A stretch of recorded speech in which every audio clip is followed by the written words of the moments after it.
And नमस्कार welcome back to my YouTube channel.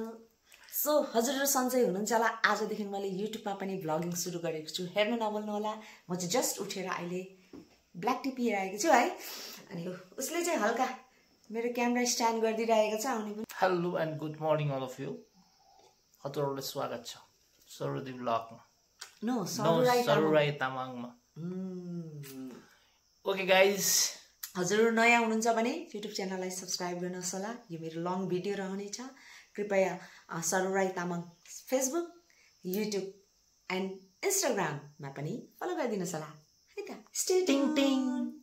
बेल पनि बजाइराख्नु होला। अन्त उसले चाहिँ अहिले के गर्छ भने चिया पिउँदैछ। आजको हाम्रो चाहिँ ब्रेकफास्टमा चाहिँ के हुन्छ रे नानु? ब्रेकफास्टमा हुन्छ हाम्रो I don't know के हुन्छ खास गरेको त्यस्तो मलाई थाहा छैन। Yeah, we have a wonderful fruit, okay? Okay, fruits. I have a wonderful fruits.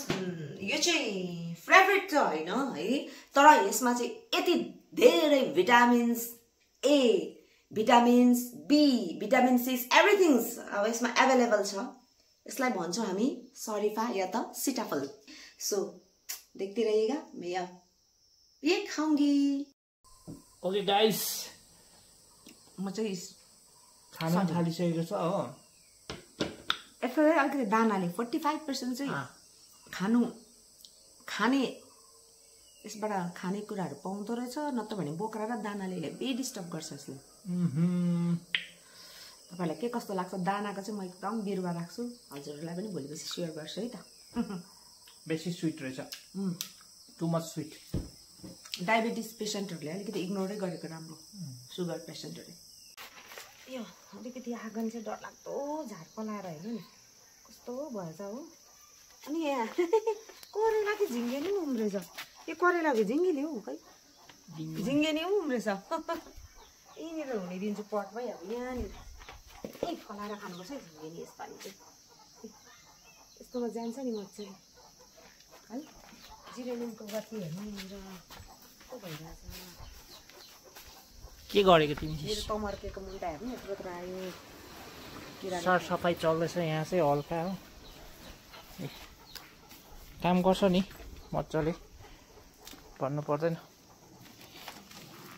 पर लगेर राख्नुपर्छ सबै। यो चाहिँ सबै अब सकेको अत्तर पानीको लागि यसको झाडु खन्नु। इन्ची पनि सुकेछ। यो पनि झाडु खाने बेला भएछ। साँप आउँछ नि हेर, उयो पछाडि डरलाग्दो झार पलाएको छ। अब कहाँ सक्छ र त्यो चेपमा पस्नु? त गरममा सक्दिनँ, त्यही भएर यस्तो। एकजना मान्छे काम गर्नेको लागि बोलाएको, खोइ त आउँदैन।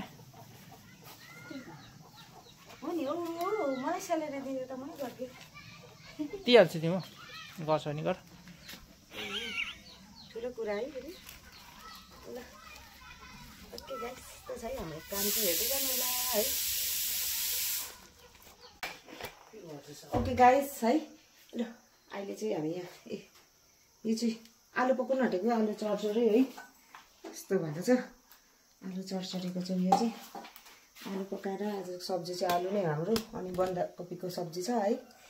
ओके गाइस, हेर्दै रहनुहोस् होला। आजको यो भिडियो चाहिँ यहीँनिर अन्त गर्न चाहन्छु। बाँकी नेक्स्ट भ्लगमा ल्याउने छु है। फेरि लामो हुन्छ, हजुरलाई पनि बोरिङ लाग्छ है। र यस्तै हुन्छ डेली भ्लग है। हजुरले हेर्न चाहिँ नभुल्नु होला। Stay tune. Thank you, by by.